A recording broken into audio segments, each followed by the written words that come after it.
ছাত্ৰ-ছাত্ৰীৰ বাবে সঁচাই বহুত ভাল খবৰ আৰু খবৰটি হৈছে যে অসমৰ স্বাস্থ্যমন্ত্ৰী ডক্টৰ হিমন্ত বিশ্ব শৰ্মা ডাঙৰীয়াই ৰিসেন্টলি স্কুল কলেজ বা আন শিক্ষানুষ্ঠানসমূহ খোলাৰ সম্পৰ্কত প্ৰথমবাৰৰ বাবে মুখ খুলিছে। তেওঁ কৈছে যে অহা সেপ্টেম্বৰ মাহৰ 1 তাৰিখৰ পৰা স্কুল কলেজবোৰ খোলাৰ কথা, কিন্তু সঁচাকৈ খুলিবনে তাকে আজি তোমালোকক এই ভিডিঅ'টিৰ জৰিয়তে জনাবলৈ ভাবিছো। গোটেই ভিডিঅ'টি সম্পূৰ্ণকৈ চাবা। খুব চমুকৈ আমি আলোচনা কৰো যে সঁচাকৈ শিক্ষানুষ্ঠানবোৰ খুলিব নে আন কিবা নীতি নিয়ম জড়িত হৈ আছে।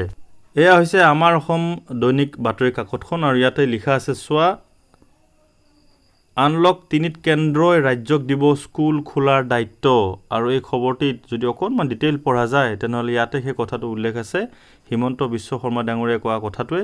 আৰু তেখেতে হয়তো কেন্দ্ৰীয় চৰকাৰৰ এই সিদ্ধান্তটোৰ ওপৰতেই ভিত্তি কৰি ছেপ্টেম্বৰ মাহৰ পৰা খোলাৰ কথা চিন্তা কৰিছে সকলোবোৰ শিক্ষানুষ্ঠান।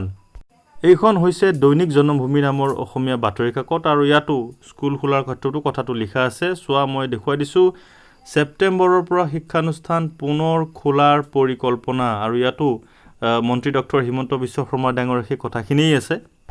তাৰ মানে বাতৰি কাকতসমূহত প্ৰকাশ পোৱা এই কথাবোৰে এইটোৱেই স্পষ্টকৈ বুজাইছে যে সঁচাকৈয়ে ছেপ্টেম্বৰ মাহৰ পৰা খোলাৰ পৰিকল্পনা বা খোলাৰ সম্ভাৱনা। কিন্তু ইয়াত খোলাৰ পৰিকল্পনা বা সম্ভাৱনা বুলি কিয় কৈছে তাকো তোমালোকক মই দেখুৱাওঁ। তাৰ মানে হয়তো নুখুলিবও পাৰে। এইবাৰ তোমালোকক দেখুৱাইছোঁ এই খবৰটি। চোৱা, লিখা আছে আগষ্টত কৰোনাৰ গতি স্থবিৰ কৰিব পাৰিলেহে ছেপ্টেম্বৰত স্কুল কলেজ খুলিব পাৰিম। এইটো মোৰ কথা নহয়, মন্ত্ৰী ডক্টৰ হিমন্ত বিশ্ব শৰ্মা ডাঙৰীয়াৰ কথা। তাৰ মানে সঁচাকৈ মন্ত্ৰী বা ৰাজনৈতিক নেতাবোৰ অকণমান ডিপ্ল'মেটিক হয়। ডিপ্ল'মেটিক এইকাৰণে কৈছোঁ যে কথাবোৰ খাটাংকৈ বা স্পষ্টকৈ নকয়। আৰু ইয়াত সেই কথাটোৱে উল্লেখ আছে চোৱা, যে কৰোনাৰ গতি স্থগিত কৰিব পাৰিলেহে, যদি কৰোনা সন্ত্ৰাস কমাব নোৱাৰে তেনেহ'লে হয়তো ছেপ্টেম্বৰ মাহৰ পৰা স্কুল কলেজ আদিবোৰ নুখুলিবও পাৰে। গতিকে এইখিনি সময়ত আমি ৰখি থকাৰ বাহিৰে আন কোনো উপায় নাই। আজি ইমান মাহে ছাত্ৰ ছাত্ৰীসকলৰ বহুতখিনি ক্ষতি হৈছে, পঢ়া শুনাক লৈ ক্ষতি হৈছে আৰু সেই ক্ষতিখিনিৰ কথা তেখেতে উল্লেখো কৰিছে যে বহুত ক্ষতি হৈছে আৰু ছেপ্টেম্বৰ মাহৰ পৰা খোলাৰ কথা চিন্তা কৰিছে। কিন্তু কথাটো হৈছে যে কৰোনাৰ গতি যদি স্থবিৰ কৰিব নোৱাৰে তেনেহ'লে হয়তো অকণমান আৰু পিছুৱাই যাব পাৰে। গতিকে দেখা যাওক কি হয়।